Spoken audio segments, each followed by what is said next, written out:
పటాన్చెరు నియోజకవర్గం పరిధిలోని రుద్రారం గ్రామంలో శ్రీ గణేష్ గడ్డ సిద్ధి గణపతి దేవస్థానం ఉండే లెక్కింపు కార్యక్రమం దేవాదాయ శాఖ ఇన్స్పెక్టర్ విజయలక్ష్మి ఆలయ యువ లావణ్య ఆధ్వర్యంలో నిర్వహించారు.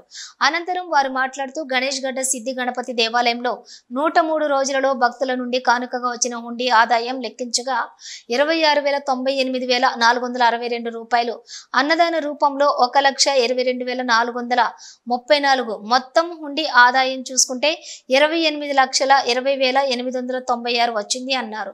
ఆలయం అభివృద్ధికి సహకరిస్తూ పెద్ద ఎత్తున విరాళాలు అందించిన భక్తులకు కోరిన కోరికలను నెరవేరుస్తూ స్వయంభుగా వెలసిన సిద్ధి గణపతి ఆశీర్వాదం ఉండాలని భక్తులకు ఈవో ధన్యవాదాలు తెలియజేశారు.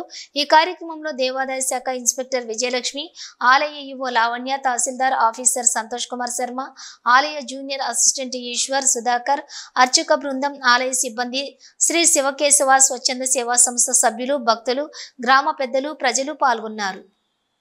నా పేరు లావణ్య. నేను శ్రీ గణేష్ దేవస్థానం రుద్రారం కార్యనిర్వహణాధికారి. ఈరోజు దేవస్థానంలో 103 రోజులకు గాను హుండీ ఆదాయం లెక్కించడం జరిగింది.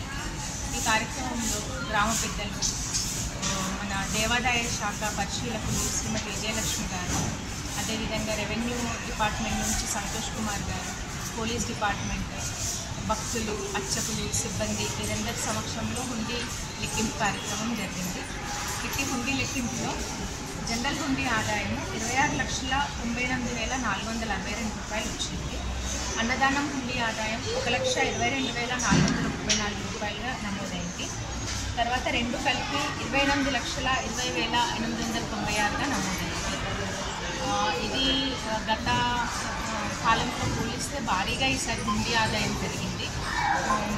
భక్తులందరి కార్యక్రమం సహకరించిన సేవా సమితి, హుండీ బృందం సేవా సమితి వాళ్ళు హుండీ లెక్కింపులో పాల్గొనడం జరిగింది. వారి శివకేశవ సేవా సమితి ఇస్నాపూర్ నుంచి కూడా రావడం జరిగింది. అందరికీ ధన్యవాదాలు తెలుపుతున్నాను.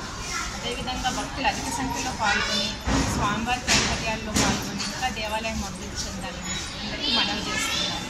అలాగే మన దేవాలయంలో కొన్ని అభివృద్ధి కార్యక్రమాలు కూడా తలపెట్టడం జరిగింది.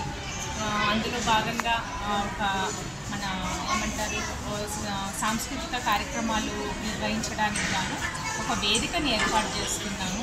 తర్వాత దేవస్థానం చుట్టూ గ్రానైట్ ప్రదక్షిణ మండపం చుట్టూలో గ్రానైట్ అవి ఏర్పాటు చేస్తున్నాము. కొన్ని రూమ్స్, వంటశాల, అన్నదాన సత్రం ఇలాంటివన్నీ కూడా తలపెట్టాము. సో ఎవరికైనా భక్తులు ఇంట్రెస్ట్ ఉన్న వాళ్ళు దేవస్థాన పరివేలులో కార్యాలయంలో సంప్రదించి విరాళాలను అందించి దేవస్థాన అభివృద్ధికి తోడ్పడాలని కోరుకుంటున్నాను. మహాకాయ కోటి సూర్య సంప్రభ. ఈ యొక్క వరసిద్ధి వినాయక స్వామి సన్నిధి లోపల భక్తులు విరాళంగా భక్తుల యొక్క కానుకల ద్వారా 103 రోజులకు గాను 28 లక్షల పైచీలకు హుండీ ఆదాయం రాబడింది. ఈ యొక్క కార్యక్రమానికి ఆలయ సిబ్బంది, అర్చకులము మరియు మా కార్యనిర్వహణాధికారి గారు, మా జిల్లా కార్యాలయం నుండి పరిశీలకులు మరియు మండల అధికారులు, అలాగే పోలీస్ సిబ్బంది వారి సమక్షంలో స్వచ్ఛంద సంస్థల ద్వారా లెక్కింపడం జరిగింది. ఈ ఆదాయాన్ని సమకూర్చిన భక్తులకు వాళ్ళు కోరుకున్న కోరికలు కొంగు బంగారమై చుట్టి ఇలాగే నిలజిల్లాలని కోరుకుంటున్నాను. జగదీశ్వర స్వామి అర్చక.